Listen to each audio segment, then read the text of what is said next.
Bienvenue à tous. Merci de vous être inscrits à ce webinaire sur l'éco-conception des chantiers liés au réseau électrique. Aujourd'hui, du coup, vous aurez le droit à un retour d'expérience que Jinko 21 a mené sur l'accompagnement d'un projet d'éco-conception avec Vinci Énergie. Et c'est pour ça que je suis accompagnée aujourd'hui de Lancelot qui pourra vous transmettre justement ce retour d'expérience sur cet accompagnement. Oui, du coup, moi, Lance Flamel, alors je suis chargé de mission environnement chez Vinci Énergie.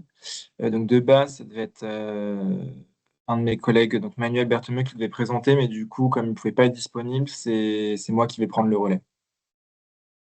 C'est ça, merci. D'un point de vue logistique, on vous propose si vous avez des questions, à tout moment, vous pouvez les poser dans le chat. On a aussi Jocelyn du côté de Jinko 21 qui pourra tenter d'y répondre au fur et à mesure. Et en tout cas, à la fin, on va se réserver quelques minutes pour pouvoir y répondre aussi en live avec Lancelot. Si vous êtes inscrit à ce webinaire aussi, vous recevrez le replay par mail avec le support qu'on utilise aujourd'hui. Donc pour ce webinaire, on vous propose de le dérouler en trois temps. D'abord, on va revenir un petit peu sur le contexte du projet, pourquoi Vinci a souhaité travailler sur l'impact environnemental de ces chantiers, quel était du coup l'objectif de l'accompagnement de Jinko 21 là-dessus. On vous présentera ensuite toute la partie ACV pour vous présenter un petit peu les détails techniques et comment on a défini le périmètre et ce que l'ACV a permis de mettre en avant. Et enfin, on passera plutôt d'un côté de comment on passe de cette analyse à de l'action. Donc finalement, les résultats qui ont servi de base pour identifier des pistes d'éco-conception avec Vinci et de savoir comment finalement on a réussi à prioriser certains leviers. Donc pour commencer, un petit tour des présentations. Moi, je m'appelle Louison Robin, je suis ingénieure ACV éco-conception au sein de Jinko 21 depuis 4 ans maintenant. Et j'ai eu l'occasion, justement, avec Jocelyn, d'accompagner ce projet d'éco-conception et d'ACV en compagnie de Lancelot et d'une autre équipe de Vinci. Et du coup, je me représente aussi rapidement, donc Lance Flamel. Donc, moi, ça fait 1 an et demi que j'ai rejoint Vinci Énergie, donc en tant que chargé de mission environnement. Et du coup, j'ai rejoint en cours de route un petit peu l'accompagnement de Jinko sur cette ACV.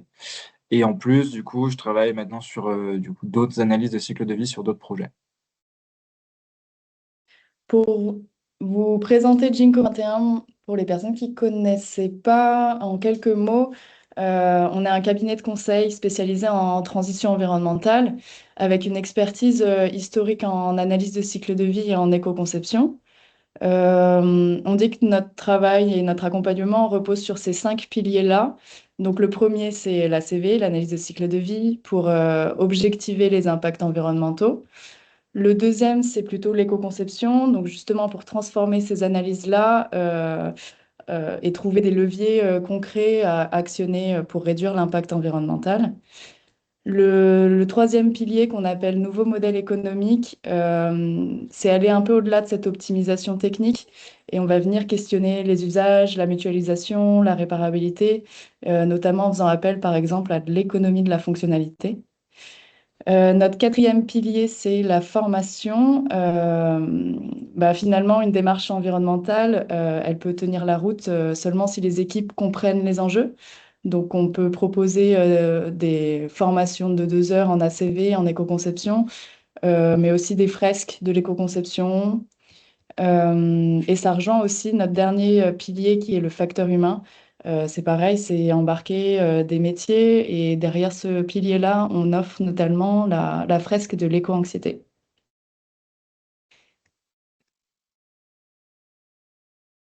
Alors, à mon tour, donc de présenter Vinci Énergie.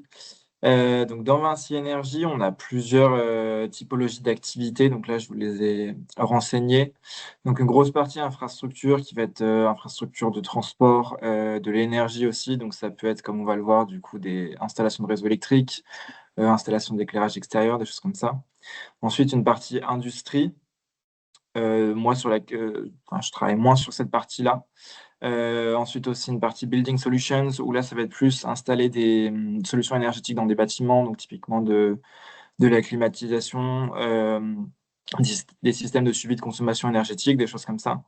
Et enfin, le dernier volet, c'est plus un volet information, communication, télécom.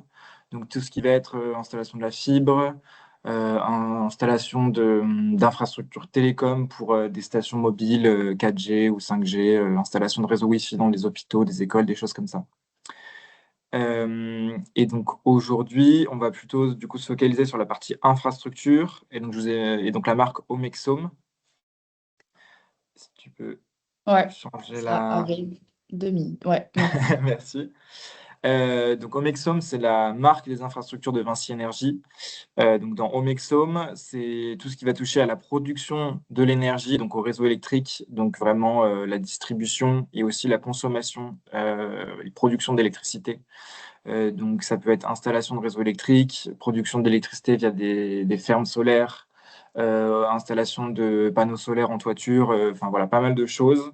Et je vous ai mis aussi quelques chiffres, donc plus pour vous donner des ordres de grandeur, mais donc Omexom, c'est une marque qui est présente à l'international et donc également en France, sachant que moi, mon périmètre où je travaille, c'est vraiment plus du coup, enfin uniquement la France et du coup tout ce qui est infrastructure de France. Donc dans justement cette division France, donc infrastructure, nous, ce qu'on souhaitait quand on a lancé l'accompagnement, c'était de connaître l'impact environnemental de nos activités, puisque il y a pas mal d'activités où on agit juste en fait en tant qu'installateur de réseaux électriques. Et donc on avait fait en fait plusieurs études de notre côté en utilisant divers outils, mais on n'arrivait pas forcément à bien calculer les impacts environnementaux. Donc déjà, c'était faire cet accompagnement-là pour voilà, bien calculer et de manière assez scientifique et normée, pour ensuite, une fois qu'on a un petit peu cet état de l'art des impacts environnementaux, et ben, pouvoir identifier des leviers d'éco-conception potentiellement sur d'autres projets, puisque en fait, qu'on installe le réseau électrique dans le nord de la France ou dans le sud de la France, globalement, enfin, il y a les mêmes engins qui vont être utilisés, le même type d'équipement. Donc, ce qu'on voulait, c'était identifier un chantier type pour pouvoir ensuite en tirer des leçons, trouver des leviers d'éco-conception et les dupliquer sur d'autres projets. Et donc ça aussi, cette volonté-là, elle s'inscrit aussi dans nos objectifs environnementaux du groupe Vinci, donc au sens plus large, pas que Vinci Énergie, où du coup, on a des objectifs de décarbonation scope 1, 2 et scope 3, et aussi du coup d'autres objectifs en termes d'économie circulaire et de biodiversité. Et donc, juste un petit point important, mais on va le voir ensuite en redéfinissant le périmètre de l'étude.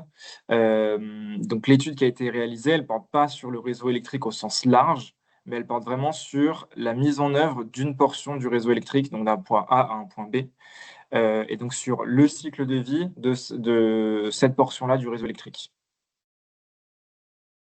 Ouais, merci. Donc là, ce qu'on propose, c'est d'aller jeter un œil justement sur cette analyse qu'on a pu mener en collaboration avec Vinci. Donc effectivement, le but, c'est d'aller décortiquer un chantier type. Là, c'était un chantier du côté de Brouin dans la Manche. Et ce chantier il consistait à déposer une ligne aérienne basse tension et à enfouir cette ligne pour alimenter le réseau électrique sur une durée qui a été choisie de 40 ans. Donc, quand on mène une analyse de cycle de vie, on va fixer ce qu'on appelle ce périmètre-là et on va venir décortiquer tout ce qui se passe sur les étapes du cycle de vie de cette ligne aérienne qui est déposée, donc sur ce type de chantier. L'intérêt de vous montrer ça, c'est qu'on ne va pas regarder uniquement ce qui se passe le jour du chantier, ce que vous voyez du coup au milieu de cette image. On va venir voir ce qui se passe avant et ce qui se passe après, en prenant en compte du coup tous les éléments qui sont mobilisés. L'extraction des matières premières pour la fabrication des nouveaux câbles, les transports, les engins qui sont utilisés sur le chantier, toutes les opérations du coup qui sont réalisées, les travaux de terrassement, l'enfouissement de la ligne, l'utilisation de la ligne aussi, pour assurer du coup la fonction d'alimentation du réseau électrique sur les 40 ans, et aussi tous les éléments qui arrivent en fin de vie. Donc ça représente vraiment toutes ces étapes du cycle de vie schématiquement qu'on est venu prendre en compte pour mener cet ACV. Là, classiquement, pour vous faire un petit rappel méthodologique de l'ACV, c'est vrai que ça se construit du coup en différentes étapes. Donc, on va venir d'abord définir le champ de l'étude, c'est ce qu'on vous a montré juste avant. C'est ce qu'on appelle du coup le périmètre. On va venir définir aussi une unité fonctionnelle à ce moment-là.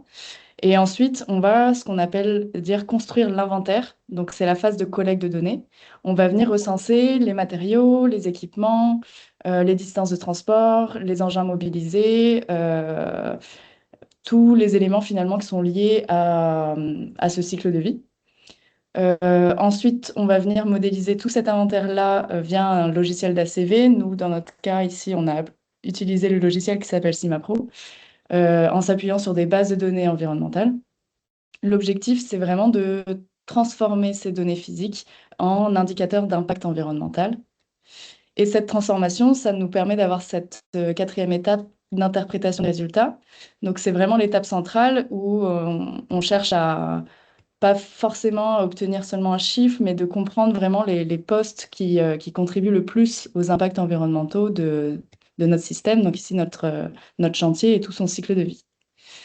En cinquième étape, si on suivait classiquement une méthode d'ACV, on pourrait s'arrêter à cette quatrième étape. Nous, ce qu'on cherche à faire, c'est d'être dans une démarche d'éco-conception. Et c'est pour ça que dans cette cinquième étape, on dit qu'on cherche à faire émerger des idées d'éco-conception. Donc, c'est vraiment utiliser l'ACV comme point de départ pour réaliser cette démarche. Donc, on utilise les résultats pour voir les hotspots environnementaux et cibler du coup les leviers les plus pertinents sur lesquels il faudrait agir pour pouvoir réduire nos impacts environnementaux. L'ACV, c'est vraiment une méthode de référence pour évaluer les impacts environnementaux d'un produit ou d'un service ou même d'une activité. Donc on dit qu'elle est multi-étapes et multi-critères. On ne se limite pas à regarder que le changement climatique, on va regarder plein d'autres indicateurs qu'on vous a donnés ici aussi en exemple. Donc on parle par exemple de l'épuisement des ressources en eau, de la pollution aux particules fines, de l'eutrophisation, de l'acidification. Euh, et on va calculer ça par rapport à une méthode. Donc nous, c'est la méthode Environmental Footprint. C'est la méthode recommandée au niveau européen pour évaluer les impacts environnementaux en ACV. Tout ça, évidemment, c'est cadré et normé et c'est pour ça que ça reste une méthode de référence. Euh, une démarche d'ACV, elle n'est pas forcément totalement déconnectée de la stratégie environnementale d'une entreprise. Et ici, on vous a mis les engagements de Vinci, les engagements environnementaux de Vinci. Euh, donc, ils s'organisent autour de trois grands axes qui sont agir pour le climat, optimiser les ressources et préserver les milieux naturels. Et en fait, c'est assez facile de venir relier tous nos impacts environnementaux avec ces trois grands piliers. Derrière, par exemple, le pilier optimiser les ressources, on va pouvoir retrouver les indicateurs environnementaux comme l'épuisement des ressources minérales, des ressources en eau ou des ressources fossiles. Donc voilà, ça c'est vraiment pour vous montrer que en ACV, on n'est pas non plus totalement déconnecté de ce qui se passe en entreprise. Euh, et maintenant, du coup, pour vous montrer ce que ça a donné de notre point de vue de notre chantier de Brouin. Donc ça, c'est une première représentation. Là, pour l'instant, je vous montre que l'impact sur le changement climatique. Mais n'oubliez pas, l'ACV, on est vraiment sur un ensemble d'indicateurs environnementaux. Cette première représentation, elle permet en fait de voir en fait les hotspots environnementaux principaux. Donc on se rend compte que là, ça va être surtout la fabrication des câbles et l'étape du cycle de vie du chantier qui va représenter la majorité des impacts d'un point de vue de l'impact environnemental sur le changement climatique. Donc on est sur un équivalent de 33 tonnes de CO2 équivalent sur l'ensemble du cycle de vie de notre chantier.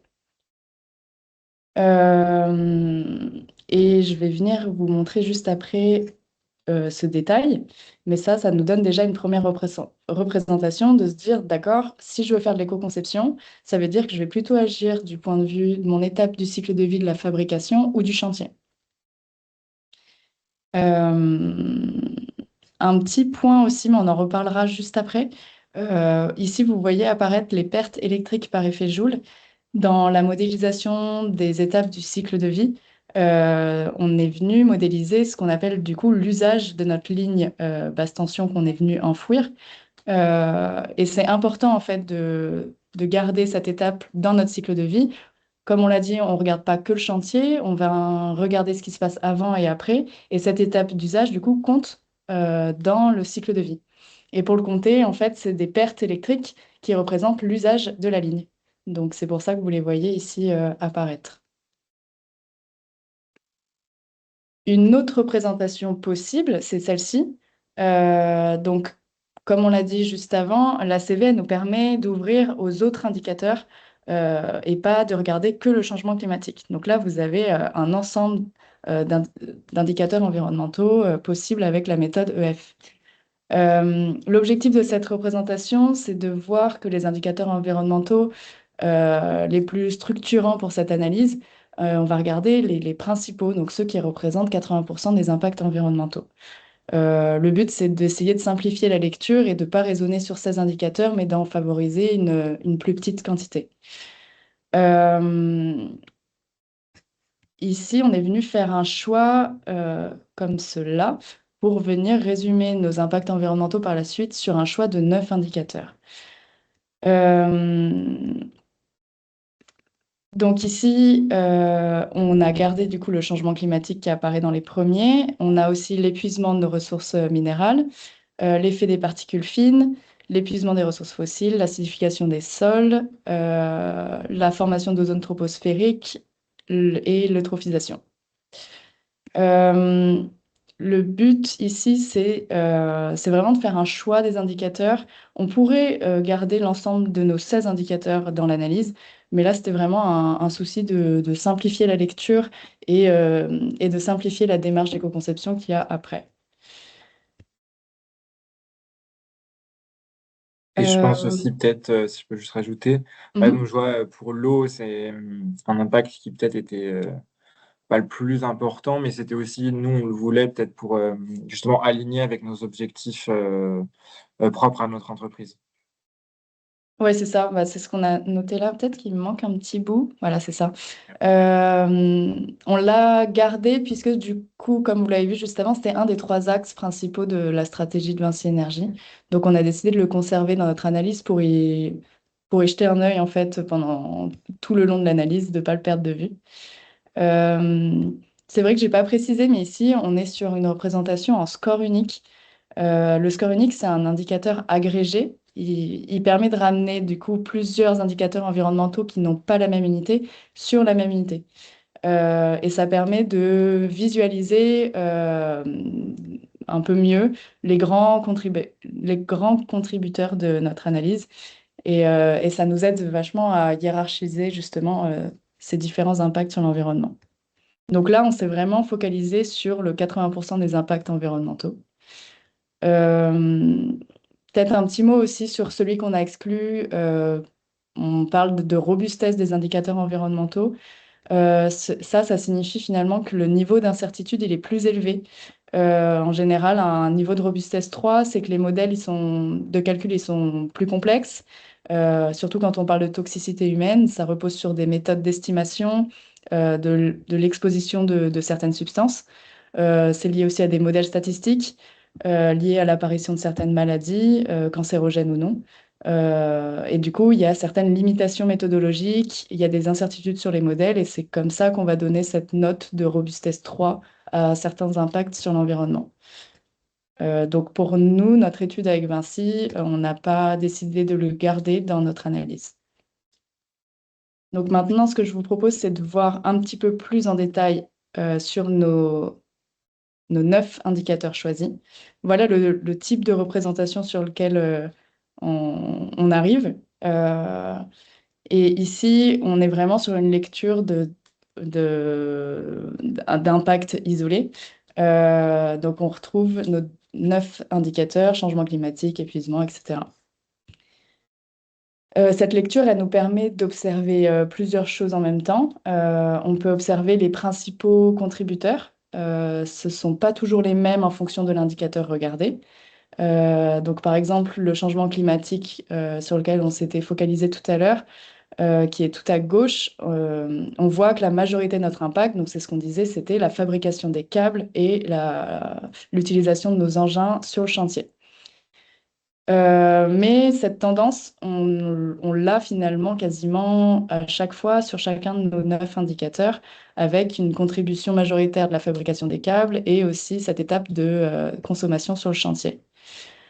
On a quelques petites différences, notamment sur l'épuisement des ressources fossiles et les radiations ionisantes, et on y viendra.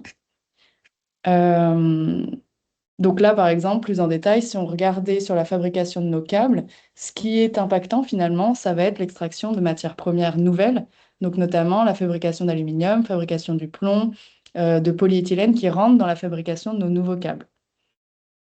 Et c'est ça qui génère cet impact sur le changement climatique, mais globalement aussi sur les autres.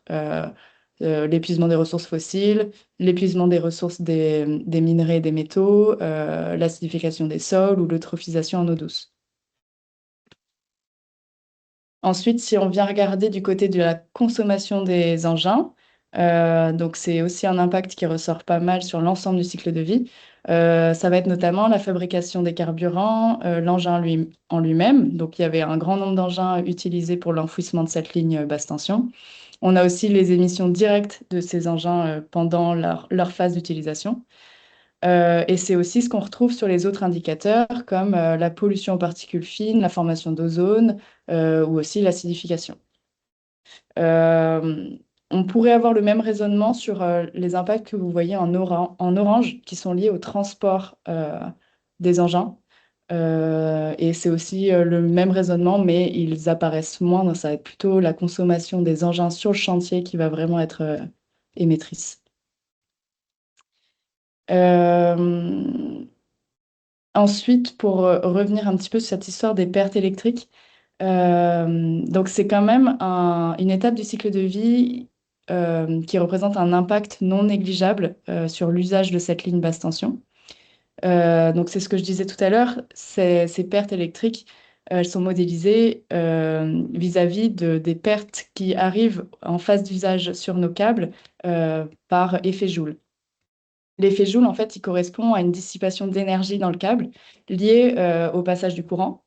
Donc, en fait, concrètement, une partie de l'électricité transportée dans ces câbles est perdue sous forme de chaleur. Et comme on raisonne sur un service rendu de nos câbles, pour pouvoir modéliser justement ce service rendu, il faut considérer en fait que pour assurer le même service électrique, il faut produire un peu plus d'électricité en amont pour compenser ces pertes. Et c'est ça qui est considéré dans cet ACV. Et on le considère comme une production supplémentaire d'électricité du mix électrique français. Et c'est ça qu'on retrouve du coup sur les indicateurs de l'épuisement des ressources fossiles et aussi, vous le voyez, sur les radiations ionisantes.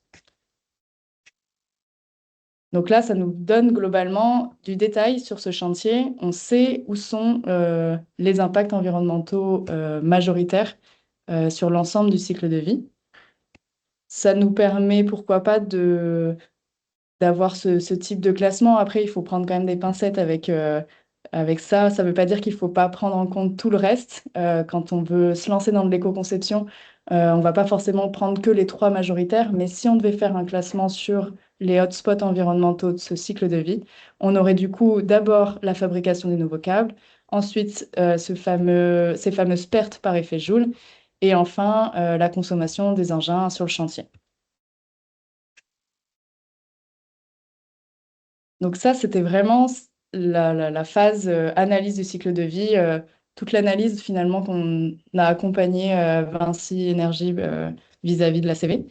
Euh, on leur a évidemment présenté tous ces résultats et après, c'est ce que je vous disais au tout départ, on n'en reste pas là. Le but, c'est pas de faire juste une étude quantitative. Le but, c'est de se mettre en mouvement et de commencer une démarche d'éco-conception. Et pour ça, à la suite de cette analyse, Donc, on l'a présenté à différentes équipes. Euh, on n'en reste pas à la CV et on cherche à transformer, à trouver nos leviers d'action pour pouvoir trouver des solutions d'éco-conception. Et pour ça, en fait, on a proposé une séance de créativité avec les équipes de Vinci et les équipes de Ginkgo 21. Le but d'une séance de créativité à ce niveau-là, ça va être de faire émerger le plus d'idées possible. Ça ne veut pas dire que dans cette phase de créativité, on va faire émerger que des idées éco-conçues, entre guillemets, mais le but, ça va vraiment être de faire le plus d'idées possible sur les leviers d'action qu'on avait définis. Vous pouvez le voir d'une manière de vraiment cyclique, c'est-à-dire qu'on va faire une première séance de créativité, on va faire émerger un grand nombre d'idées, et à partir de là, il y aura un certain tri pour pouvoir refaire émerger d'autres idées. Ce tri, il est fait à partir de certains filtres. C'est des critères finalement qu'on va venir poser. Ça peut être des critères économiques, un critère évidemment environnemental, un critère technologique ou technique. Tout ça, ça se définit ensemble. Ici, je voulais simplement vous montrer qu'il existe différentes manières de faire de la créativité. Nous, ce qu'on peut utiliser notamment, c'est ce qu'on appelle le RIF, le résultat idéal final. C'est par exemple imaginer une solution parfaite, sans contrainte, ni contrainte physique, ni contrainte économique, pour ouvrir vraiment le champ des possibles de toutes les solutions qu'on pourrait mettre en place. Un autre principe qu'on est amené à utiliser souvent, c'est les principes inventifs de Trees. Euh, Ça vient finalement de l'analyse de beaucoup de brevets différents afin de comprendre comment les innovations techniques apparaissent. Et derrière ces inventions différentes, on retrouve souvent les mêmes logiques de résolution de problèmes. Et ça fait apparaître du coup 40 principes inventifs de Trees. Et certains, en fait, ont de fortes affinités avec l'éco-conception. Donc, nous, on a fait le choix dans ces 40 principes inventifs. Et on peut nommer, par exemple, l'extraction. Donc, c'est séparer l'objet d'une partie perturbatrice. Et pour vous donner plus concrètement un exemple, en partant de ce principe qui est l'extraction, on peut réfléchir du coup à une agrafeuse. Comment éco-concevoir une agrafeuse? Ce qui nous embête, ça va être la partie métallique de l'agrafe. Donc, si on réfléchit extraction, on se dit, je veux séparer l'agrafe de mon agrafeuse. Et c'est à ce moment-là qu'on peut imaginer, inventer l'agrafeuse sans agrafe. Et ça existe réellement. C'est vraiment une agrafeuse qui va venir découper un petit bout de papier dans notre pile de papier. Et ça va les faire tenir d'un seul tenant tous ensemble. Donc voilà, ça c'est vraiment un autre exemple d'outil de créativité qui peut être mis en place. On a aussi un autre outil qui s'appelle la roue des éco-solutions. C'est en partie un outil qu'on utilise aussi dans la fresque de l'éco-conception. Et à partir de cette année, on en a fait un outil à part entière qui s'appelle aussi la roue des éco-solutions, qui existe sous forme de jeu de plateau. Et le but, c'est de venir recenser un grand nombre d'idées éco-conçues, donc derrière plein d'exemples différents qu'on va venir classer derrière des grosses thématiques et qui peuvent venir s'étaler sur trois niveaux différents d'éco-conception. On avait fait un webinaire de présentation de cette roue, donc si vous voulez, si ça vous intéresse, il y a plus d'infos sur notre site internet de Ginkgo 21 et il y a le replay du webinaire sur notre YouTube si vous avez envie de creuser un peu plus cet outil. Mais pour en revenir un petit peu à nos moutons, avec Vinci Énergie, on avait défini du coup nos trois axes de travail prioritaires qui étaient les câbles, les engins et les poteaux. Donc ça, c'est vraiment lié au résultat de la CV qu'on vous a montré. Et le but, c'était de recentrer la créativité sur ces trois problématiques majeures, avec à chaque fois la problématique de comment minimiser les impacts sur tout le cycle de vie. Ensuite, ces séances-là, du coup, elles nous ont permis de faire émerger un grand nombre d'idées. Et les étapes d'après, c'est d'aller vers de la sélection, donc vraiment venir converger sur une liste de solutions qui soit un peu plus faible.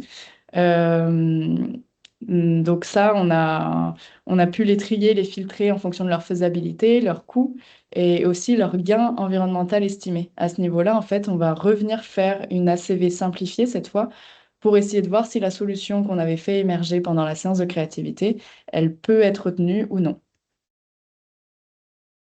Et je vais laisser la parole à Lancelot maintenant pour la suite. Oui, merci. Donc effectivement, nous, ce qu'on a eu comme livrable à la fin, c'était donc les résultats d'ACV, mais pas seulement, tout ce qui est du coup euh, quantifier les impacts environnementaux de ces autres idées d'éco-conception. Et donc, pour pouvoir un petit peu, comme l'a dit Louison, mais les trier et voir quelle solution est la plus pertinente. Et donc, nous, ensuite, une fois qu'on a eu tout ça, donc ce qu'on a cherché à faire, c'est de développer notre compétence interne et donc de dupliquer en fait ce type de raisonnement ACV sur d'autres projets. Donc moi, par exemple, ce que j'ai pu faire, c'est travailler en fait de manière similaire sur l'ACV d'un projet d'éclairage public, d'un projet d'ombrière PV. Donc à terme, ce qu'on aimerait faire, c'est justement effectuer une analyse ACV sur chacune de nos offres pour pouvoir en fait mieux comprendre les impacts de nos activités. Et donc ensuite, développer la compétence interne. Donc là, c'est ce qu'on a cherché à faire, c'est à travers des formations, des webinaires, c'est diffuser les résultats et faire monter en compétence. Donc déjà sur l'ACV, essayer de faire comprendre en interne comment ça marche une ACV, qu'est-ce qu'on regarde, la méthodologie derrière, et donc ensuite amener euh, présenter ces résultats-là pour du coup travailler avec le réseau environnement, les achats et les opérationnels, un petit peu tous ensemble pour voir comment on arrive à aboutir à des solutions d'éco-conception concrètes. Ensuite, il y a eu des événements de communication externe, puisqu'en fait, on s'est rendu compte en atelier de créativité que si on co-construit pas avec d'autres partenaires, les solutions d'éco-conception, elles peuvent pas, elles sont assez restreintes. Et même en termes d'impact, en fait, on peut pas aller chercher beaucoup de bénéfices environnementaux si on n'arrive pas à co-construire avec les fournisseurs, les clients, les acteurs du territoire. Donc, il y a eu un travail de présentation à ces différents acteurs pour construire avec eux et aussi pour intégrer ces notions d'ACV en fait déjà dans les appels d'offres pour un petit peu augmenter le standard, on va dire, environnemental dans nos réponses à appels d'offres. Euh, et pareil, ensuite, on a aussi pas mal présenté ces résultats et l'ACV aussi, avec l'aide de Jinko à différents directeurs de Vinci Énergie, donc sous forme de masterclass. Ensuite, troisième partie, donc c'est plus la partie expérimentation, où du coup là, en fonction des solutions d'éco-conception qu'on a identifiées, comment on peut les mettre en place et comment on peut expérimenter dessus. Donc, en reprenant du coup les résultats, on a identifié des solutions qui avaient un fort bénéfice environnemental. Et donc, c'est accompagner ces expérimentations-là dans plusieurs entreprises et essayer de les mener à bout, mais tout en sachant que, évidemment, il y a pas mal de freins à lever, que ce soit des freins économiques, juridiques, assurantiels ou culturels. Et donc là, actuellement, on travaille aussi sur ça. Donc, par exemple, le réemploi des mâts ou le réemploi des terres sur nos chantiers de distribution.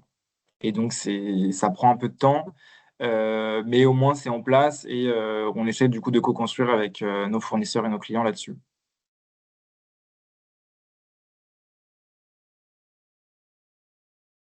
Je sais Euh, pas si... c'est vrai qu'il y avait un point dont on discutait aussi en préparant ce webinaire avec Lancelot. Tu nous disais que d'un point de vue Vinci Énergie, euh, vous pouviez vous sentir peut-être coincé Ouais. dans la possibilité de faire de l'éco-conception. Et ça, ce serait intéressant que tu puisses nous donner ton point de vue là-dessus, si tu veux bien. Typiquement, là, on a vu que un gros hotspot environnemental, c'est les câbles.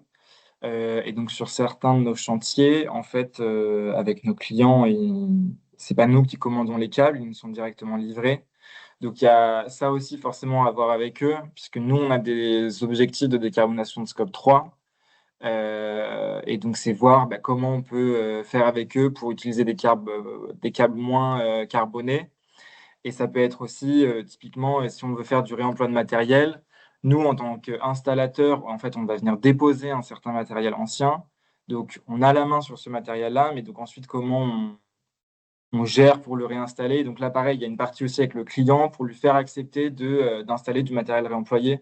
Et donc, il y a nous, en fait, en tant qu'installateur, certes, on n'agit que sur une phase du cycle de vie, comme vous l'avez montré Louison, en fait, c'était la partie au milieu, vraiment juste la partie chantier. Donc nous, on a déjà commencé à faire des actions dessus qui sont en fait assez simples, c'est électrifier la flotte et utiliser du biodiesel.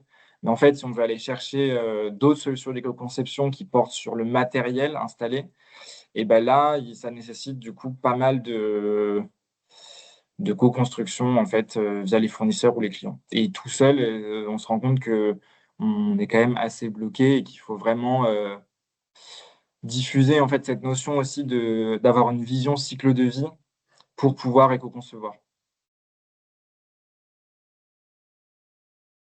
Ouais, merci.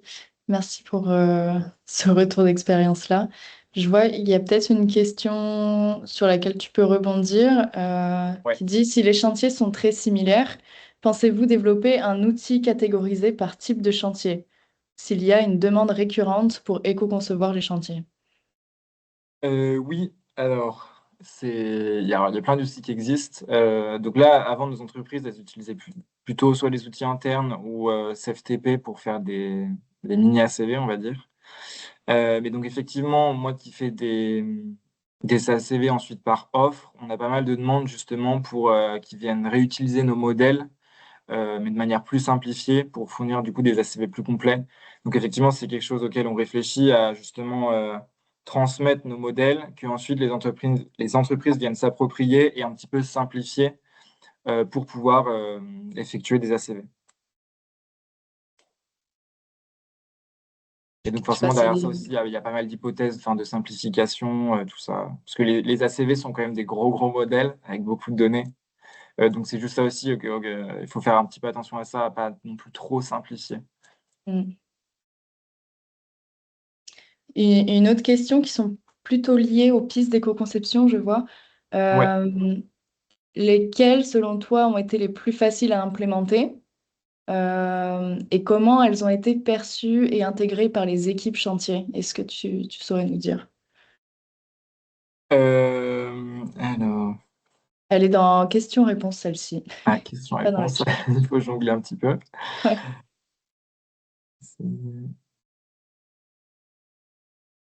Alors, donc les plus simples, en fait, il y a des choses qui étaient déjà un petit peu faites sur les chantiers. Donc typiquement, le réemploi des terres, ça, c'est des choses qui sont déjà faites.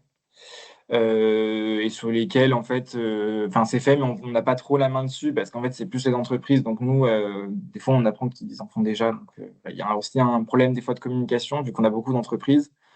Euh, les plus simples aussi, ça a été tout ce qui est électrification des véhicules et utilisation de biodiesel parce que pareil, ça c'est quelque chose qui avait déjà été amorcé en amont.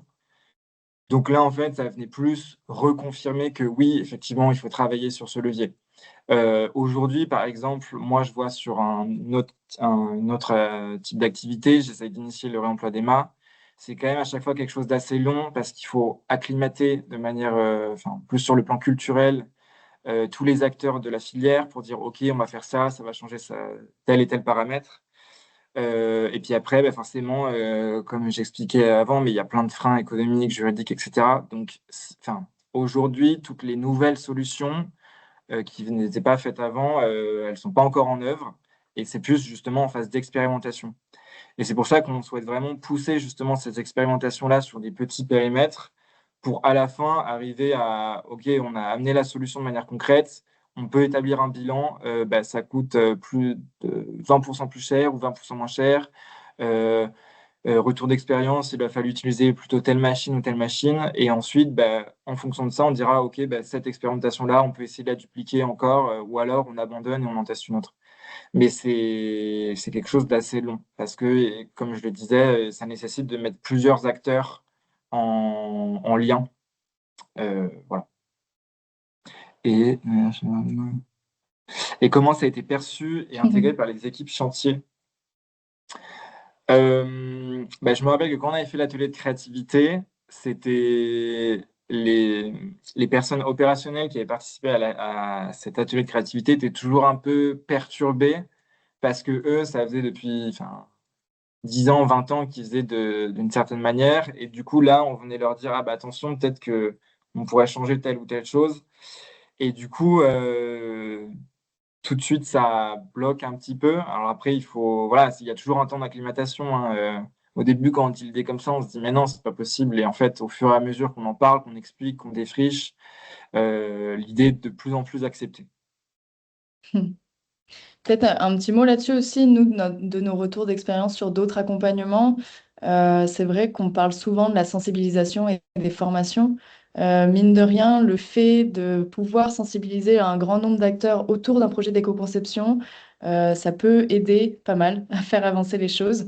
C'est vrai qu'une personne toute seule sensibilisée par rapport à une équipe entière, ça peut rendre les choses un peu plus compliquées. Et d'ailleurs, pendant la séance de créativité qu'on avait menée avec Vinci, c'est vrai que le but, c'était d'avoir une équipe pluridisciplinaire pour pouvoir faire émerger différentes solutions et avoir les retours d'expérience de, si possible, plus de métiers différents qui étaient concernés par ce type de chantier. Donc ça, c'est aussi peut-être un autre levier d'action à ne pas négliger aussi dans une démarche. Ouais, exactement, parce que, enfin, certes, il y a les opérationnels qui sont vraiment sur le terrain et qui vont mettre en œuvre ces solutions d'éco-conception, mais par exemple, tout ce qui est fourniture, bah, ça, on va plutôt aller le voir avec les achats qui eux, vont aller voir les fournisseurs. Et donc, c'est pour ça qu'on a vraiment souhaité diffuser de manière large, parce que il faut acclimater un petit peu tout le monde à cette notion de cycle de vie, parce que sinon, ça marche pas, quoi. Hmm. Et c'est vrai que tu parlais tout à l'heure de la présentation au directeur sous forme de masterclass. C'est vrai que souvent on nous dit bah, si ça vient pas du top management, ça rend les choses plus compliquées. Donc quelque part dans cette stratégie-là, c'est vraiment intéressant d'aller sensibiliser vraiment plus grand nombre et dans une hiérarchie aussi plutôt élevée pour être sûr que la démarche tienne et fonctionne en interne. Ouais, ouais, ouais, exactement, ouais. Après, il y avait une autre question. Est-ce que la disponibilité, les résultats d'une déclaration environnementale produit, donc PEP ou EPD, par les fournisseurs est déterminant pour les équipes achats lors de leur choix de fournisseur? Est-ce que là-dessus, Lancelot, tu saurais nous dire le Euh, choix? alors, je sais que donc chez Vinci Énergie, on a une charte achat responsable. où, Du coup, dedans, quand il y a des créations de contrats cadres, les fournisseurs doivent signer cette charte. Du coup, ce qui les engage à un certain nombre de choses. Alors, je ne sais pas si fournir une fiche PEP est obligatoire, mais dans tous les cas, on a des personnes en fait qui vont s'occuper de récolter ces fiches PEP et de les demander et de pousser en fait à ce qu'on nous les transmette. Et après, il y a aussi du coup des missions en interne d'audit, de vérifier que ce qu'on nous raconte sur la fiche PEP est cohérent, et aussi des audits de site. Alors ça commence à être fait. Euh, et après, bon, ça c'est un petit peu tout ce qui est achats nationaux, mais après il y a aussi beaucoup d'entreprises en fait qui achètent localement, on va dire, qui passent pas par des acheteurs. Et là, bah, ça dépend au bon vouloir de l'acheteur. Enfin, si peut-être qu'il a été sensibilisé à la CV, tout ça, bah, il va plus se référer à une fiche PEP, et donc choisir un fournisseur qui lui transmet une fiche PEP. Et à ça aussi s'ajoute que on a de plus en plus de clients qui veulent qu'on leur transmette des bilans carbone ou des fiches PEP de certains produits. Alors, distribution, je sais pas trop, mais je pense notamment quand on installe, nous, des panneaux solaires. Généralement, les clients nous demandent des fiches PEP des panneaux solaires pour bien vérifier l'impact carbone de ce qu'on installe. Et donc là, bah, si le fournisseur ne nous en transmet pas, on va aller en voir un autre, quoi. Donc oui, ça peut être déterminant. Hmm. Je ne saurais pas vous dire à quel point, mais forcément. Ça fait écho avec ce que tu disais dans les interactions qu'il peut y avoir avec les personnes en amont de vous ou en aval. Ouais. Quelque part, ça, c'est aussi le genre de choses qui peut faire bouger d'autres acteurs autour de vous, quoi. Mm. Est-ce qu'il y aurait du coup d'autres questions auxquelles on n'aurait pas répondu? Donc j'ai vu que dans la conversation, Jocelyn s'était bien chargé merci Jocelyn, de répondre aux questions au fur et à mesure. Donc au début, on avait plutôt des questions plutôt techniques. Est-ce que vous voulez encore une minute pour pour avoir l'occasion de poser des questions à Lancelot. Et sinon, on peut mettre fin à ce webinaire et on sera totalement dans les temps. Donc, si jamais il y a encore quelques questions qui arrivent, on peut prendre encore quelques minutes pour y répondre. Et j'ai l'impression que tout va bien. Écoutez, ah, si, il y a peut-être une petite. J'ai vu. Ah non, non, non. Ok. Écoutez, on vous remercie à tous d'avoir participé à ce webinaire. On espère que tout était assez clair pour vous. Si jamais il y a encore des questions qui subsistent, n'hésitez pas à revenir vers nous. Dans tous les cas, vous recevrez le replay et le support de ce webinaire par mail pour les inscrits. Et on vous dit à très bientôt. Nous, Ginkgo 21, on redonnera un webinaire en septembre. Le thème n'est pas encore totalement fixé, mais vous serez dans la boucle pour avoir l'information. Un grand merci aussi à Lancelot d'avoir participé et puis donné Merci. son retour d'expérience. Et merci à Jocelyn aussi qui était en backup tout le long de ce webinaire. On vous dit au revoir et à bientôt, et puis bon appétit pour certains. Au revoir, bonne journée.